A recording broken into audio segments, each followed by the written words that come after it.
Good news is no news. That's the message most journalists want to give us, and that's a dramatic mistake. I'm Charles Groenhuizen. I'm 65. I've been a journalist for over 40 years. We have to realize that journalism is like a mirror. Our viewers, our readers look in this mirror and they're supposed to see the world as it is. And they don't. They see a mirror which is fogged up. It's always the negative side of life.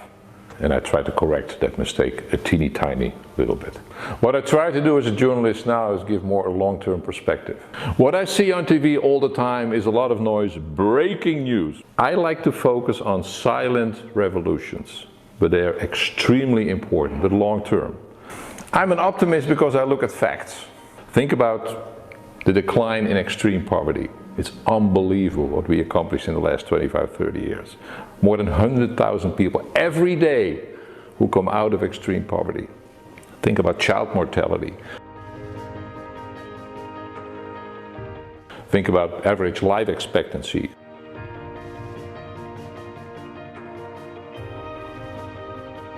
Think about average health in the world that has, improved tremendously, and people don't know it. Sometimes I compare journalism with raising children. We raise children in a way that brings out the positive sides in them, things they do well. Imagine us as parents always saying to children what they're doing wrong. If that's the only message we have for our children, they're going to end up as miserable people and negative people and probably angry people. But this is exactly the way we treat as journalists the world. Because we say to the world, this is horrible. Oh, and tomorrow will be even worse. With refugees and immigrants, with crime, with everything. And the consequence of this negative attitude is that people look at the world in a very negative way. Very often it plays into the fear of people. It makes them scared and angry. So it's not just saying journalism is so negative, it has huge consequences for society and for political choices. The basic difference I have with a lot of my colleagues, they tend to amplify the bad stuff in the world. I would go for the opposite, amplify the good without forgetting the bad. There's some huge issues, of course, and challenges. Think about the climate crisis, immigration, inequality. But at the same time, the progress in so many fields is unprecedented. When it comes to education, when it comes to our basic human rights, sexual orientation for women, for children, and people don't realize it. If you steer it away from the negative focus and steer towards a more positive, more constructive way of looking at things, I think journalism could make a better world. The problem is, journalists don't consider it to be their basic task to make the world better. And maybe there is the basic difference of opinion I have with a lot of my colleagues. Yes, we are here to make a better world. People should realize that being pessimistic about the world is a choice, but optimism is a choice as well. It gives more energy, and eventually with that kind of energy we can make a better world for ourselves, for our children, our grandchildren.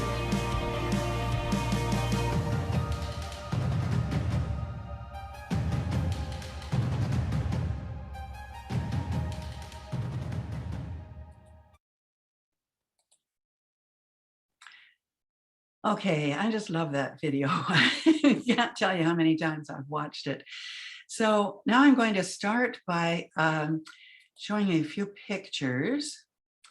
I don't think I have any video in this one. Portion of the screen and share. And, whoops, move this up.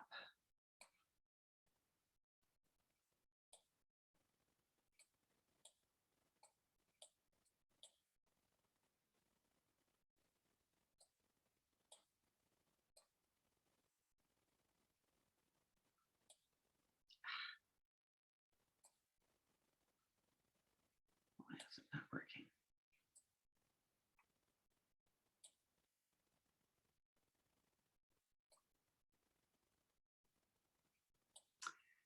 There we go. Okay, are you seeing the PowerPoint now? Yeah, looks right. Okay, and you're hearing my voice, okay. Okay, so this was a title that the Secretary General gave to his last message, break down or break through. So I've used that as the title here, and I'm talking about the health consequences of global governance. So I mentioned that I have been teaching this course about global governance and how to reform the United Nations to make it fit for purpose today, because what was good in 1945 has really shown a lot of cracks and weaknesses today. But I just want to start with a bit of breaking news before I do. So here's the first thing. This is a climate protest, a rally that we had at our legislature on Thursday. And the surprising thing was, this is a picture just before it started to just absolutely pour cats and dogs. So we got all of our signs up in our little shelter at the front on the steps of the legislature. This is a group called Doctors for Planetary Health. It's mainly from Vancouver and Victoria. It's got a lot of doctors from the Canadian Association of Physicians for the Environment. We were mostly talking about environmental issues, but the reason I'm putting this up is there were 140 doctors and nurses at this rally. We didn't invite anybody else, just doctors and nurses. They took the day off work and didn't get paid and came out to go to this rally. They stood in the rain for 2 hours while we had speakers. So there is a huge movement, public health movement, around the issues that we're facing today. And I find that really, really encouraging. Second bit of breaking news is that yesterday, 50 countries, I guess it's 51 countries, committed to decarbonize healthcare. This is at the COP26 meeting. So Canada didn't sign on until late last night, and so they weren't counted in the 50. But this is a big movement in public health. There have been articles in medical journals, and now the government is picking up on it. We have about healthcare is responsible for about 8% of global greenhouse gases. So in my course, I start by talking about the successes of the UN, and then I talk about its weaknesses and what are the proposals. I don't really focus a lot on the weaknesses of the UN, but let's start with successes. The first really big one is the Declaration of Human Rights in 1948. This was an astonishing triumph for Eleanor Roosevelt, who pulled it through with 50 delegates who were present at that meeting. And it seemed as if it wouldn't have a big impact on the world, but in fact, it's become the norm that we expect of countries. Whether they come up to it or not, we can hold them to that standard. You know, these successes in disarmament, biological weapons banned, chemical weapons, landmines, and the Treaty on the Prohibition of Nuclear Weapons in 2017. And the reason that I put these in is because we had such a huge part to play in bringing about these treaties, especially with the Landmines Treaty in 1997. That was the first time that there was a huge collaboration between civil society and government, especially the Canadian government with Lloyd Axworthy, who was our Minister of Foreign Affairs at the time. Excuse me. And then the Treaty on the Prohibition of Nuclear Weapons, by that time, civil society was no longer blocked from the meetings at the UN. All of a sudden, civil society is now a really big part of UN conferences. Countries invite experts from civil society to give testimony and to bear witness. So, excuse me, the achieving the treaty is another success that civil society can really claim. The rule of law. In 1945, along with the founding of the United Nations, the International Court of Justice was founded, and its weakness is that it doesn't have legislative capacity. In other words, it can't enforce any of the agreements that it brings about. And at the moment, it's we are hoping that there will be a change and that the Court of Justice will have authority, jurisdiction over all the countries that belong to the United Nations. In 2002, the International Criminal Court was founded. And if you join the International Criminal Court, then it has jurisdiction over you. So there's 122 countries have joined it so far out of 193. And in 2017, the crime of aggression was added to the International Criminal Court. So it makes the crime of aggression a war crime. Crime of aggression means that the leader who starts a war, who fires the first volley, or who launches drone attacks, that leader can be found guilty of a war crime. So that is a big step in progress. I think the biggest success of the United Nations, when you look over its 75 years, you'd have to say it was that there's been a change in the social norms of all the countries in the world. There's been a decrease in extreme poverty, great improvement in labor standards, increase in literacy, rising role of women, rising influence, and a rising influence of civil society. So all of these are soft, they're not legislated, but they're making a big difference. Now to health. World Health Organization was founded in 1945 with the founding of the United Nations, and these are its successes. Most people are not aware that the eradication of smallpox, which was declared finally in 1980, that actually was a huge endeavor of the WHO. And we've watched videos of Dr. Larry Brilliant, who was responsible for eradicating smallpox in India. And it's a fascinating story about how they did it with contact tracing and vaccinations. Polio is almost eliminated now. There are apparently 2 tiny pools left where it's been hard to reach the people. But that's a triumph, I would say, of Rotary International. They actually raised and donated $5 billion excuse me, toward the eradication of polio. Life expectancy, as Charles Grunhausen mentioned, has gone from 52 years to 72 years now. And malaria has a vaccine. It doesn't sound like such a terrific vaccine to me, but I'm not an expert in malaria. I think it's 30% effective, and it has to be repeated every 4 months. But even so, it should save tens of thousands of children.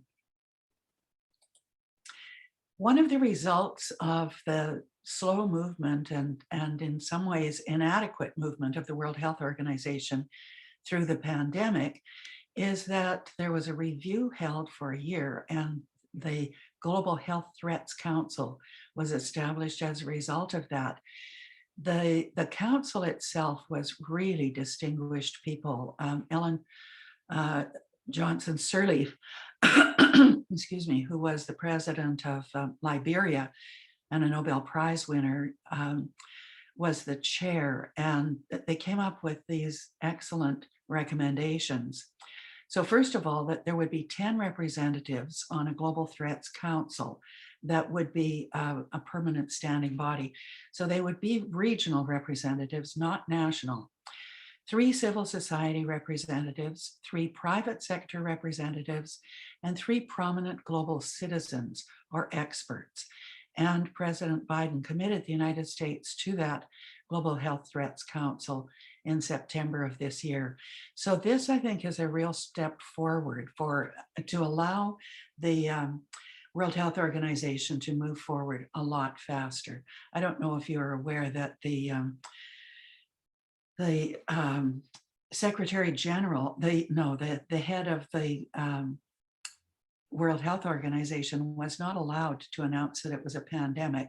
He had to say that it was a virus of major concern, and people weren't then alarmed until finally he could use the term pandemic, but he was controlled on that. So that sort of thing won't happen again. At least we hope it won't. The world's militaries, just a bit of the bad news first, are the greatest polluters, the greatest emitters of greenhouse gases, and the greatest consumers of petroleum in the world, greater than the 40 countries, in fact. And just to put that into context, an F-15 jet uses twice the amount of fuel as an average motorist uses in a year. He uses that in 1 hour. And an F-4 Phantom fighter bomber in 1 hour uses 1,680 US gallons. And if they're going at supersonic speeds, they consume 20 times as much fuel. Battleship uses 2,882 US gallons of fuel per hour. So, and the terrible thing is they're not required to account to the International Panel on Climate Change. So in Glasgow, the only way that people are learning this information is through the NGO sessions, not through the official sessions. And that has to change. But the good news is that from 1989 to 2011, which was the last time I got these figures, major wars and genocides decreased by 90%. 100 wars quietly ended, and we really didn't notice it. 85 dictators were toppled, and I think that's gone up now to more than 100. Here is the graph. You know that famous TED Talk leader, Hans Rosling. This is one of the graphs from his organization. And this one is actually from PRIO. But what this shows, if you start at the left-hand side, is the battle deaths in war, starting in 1946 with the Second World War, and then coming through the 60s and the 70s. So in there, we've got the Vietnam War and the Korean War, then the Iran-Iraq War, then the Afghan wars. And what you notice down here is that the wars have dropped to almost zero. These are international conflicts. And this big blip is the Syrian conflict. Most people are really surprised by those graphs. This is the second one. Worldwide battle deaths per 100,000 people. And you'll notice that the colonial ones are these little black ones down the bottom, and they pretty much end by the end of the 60s and 70s. Then interstate ones between states are the big gray ones, and you notice how they're declining all the way down the graph. Civil wars are the ones within a country. So they start high, and now they're just about the only ones we've got. And the other ones in turquoise are the civil ones where there's foreign intervention, as there is in Syria. But look at the 2000s, the number of wars has almost disappeared. So that leads us to one of the proposals in the text, which is that we need an international peace force. Countries would disband their own militaries except for what is needed internally and yield sovereignty to a single international force. And the difference between, say, NATO or the Warsaw Pact, which used to exist, and this international peace force is that everybody would be on it. So it would be the allies and the enemies, if you look at it that way, would all be part of the international peace force, which would certainly decrease the likelihood of a breakout of war. So that has been proposed, and what is suggested, and this is still at a suggestion stage, is that it would be a standing force of about 800,000 trained troops. Projected cost about 150 billion US dollars. But current world military spending is $1.98 trillion. So we'd have huge, huge savings if we went to an international peace force. The other really exciting idea, and we're not hearing very much about this right now because of Glasgow and COP26 happening, but there is a huge movement for a global pact for the environment. And this is being brought forward by United Nations Environment Program, for one, and international law. There's more than 100 international jurists, that's judges, who are putting forward this proposal for a global pact for the environment. And if a country signed on to it, they would then be bound by it. As in international law. And then if they defaulted, there would be consequences. And that's the difference from what currently happens with the International Court of Justice and also with treaties where countries can withdraw from them. Once you joined this global pact, you were part of a group and you couldn't withdraw. So it's being pushed by civil society, by women, and by youth. And if you just look up Global Pact for the Environment, you'll see it's really exciting. There's a lot going on, and they are proposing to have a meeting in 2022, which would be a highest level meeting. That means that it would invite presidents and prime ministers to come together to sign the Global Pact, not negotiating with the lower members of a cabinet and so on. And the international jurists have written the pact and consulted widely around the world so that when it goes to be considered, it already is drafted in the kind of language that is necessary. And it's a sort of no exceptions and no exclusions kind of treaty. Here's a bit more about it. It was drafted in 2017, and it consolidates all these previous environmental agreements, Stockholm in 72, Rio in 92, and Paris in 2015, where they were agreed by the parties that were present, but they didn't have jurisdiction. You know, they weren't enforceable. And the Global Pact Coalition was launched in February. The coalition includes civil society organizations, and I think it says in their material that they have more than 700 NGOs or civil society organizations or universities and so on that have already joined it. So that's a very hopeful piece of progress. The next thing I want to talk about is corruption. This is something I really had no idea about until I started doing the lesson preparations for my course. Corruption kills. This is a picture of Navi Pillay, who was the UN High Commissioner for Human Rights, and she wrote, 5% of global GDP is lost to corruption. That is enough to feed the world's hungry 80 times over. Corruption denies them their right to food, and in some cases, their right to life. She went on to say, 10 times more is lost to corruption in developing countries than they receive in foreign aid, robbing them of funds their citizens desperately need for healthcare, education, and indeed to stay alive. During the first Ebola crisis, the Red Cross lost $5 million in aid to Liberia through fraud. You may have been following the Pandora disclosures. These are disclosures about world leaders who have money in hidden secret bank accounts, including the King of Jordan and Tony Blair. And people say, well, it's perfectly legal what they're doing, putting their money offshore. But why do they need to have it in secret bank accounts? That's the big question. The World Bank estimates that every year corrupt officials worldwide steal US 20 billion to 40 billion from money that is intended as development assistance. Grand corruption means that everybody is in on the take.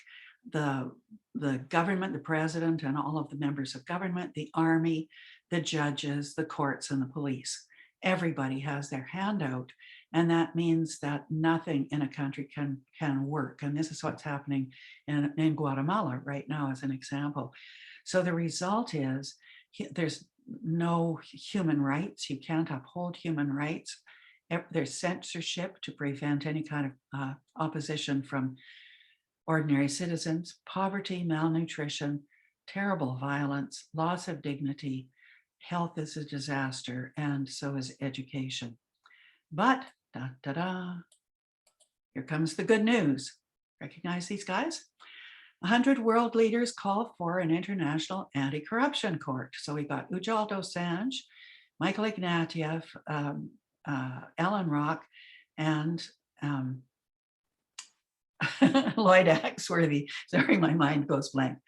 All of these people, plus 96 others, have called on an international anti-corruption court. And there's one judge in the United States who is really pushing all of this forward. And he is quite brilliant. we've watched videos of him describing what an anti-corruption court would do. His name is Mark Wolf, and you can Google him and watch his take on the statistics of corruption in the world and what a difference it would make. So I bring this one up because of the importance of freeing up all of this money. If you can imagine freeing up enough money to feed all of the world's hungry 80 times over every year, that would make a big change to the world.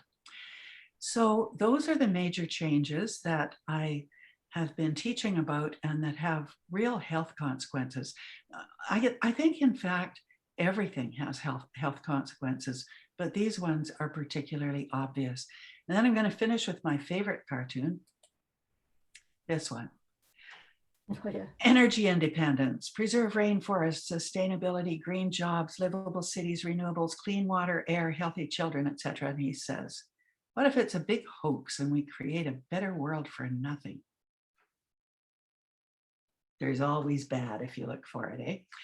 Okay, I'm going to stop there and take questions or comments. First off, thank you, Mary-Wynne, so much. We all really appreciate it. Can we have a round of applause for Mary-Wynne? Excellent. Thank you, I'm going everybody. to end the recording now, so now we can continue with our questions. Yeah.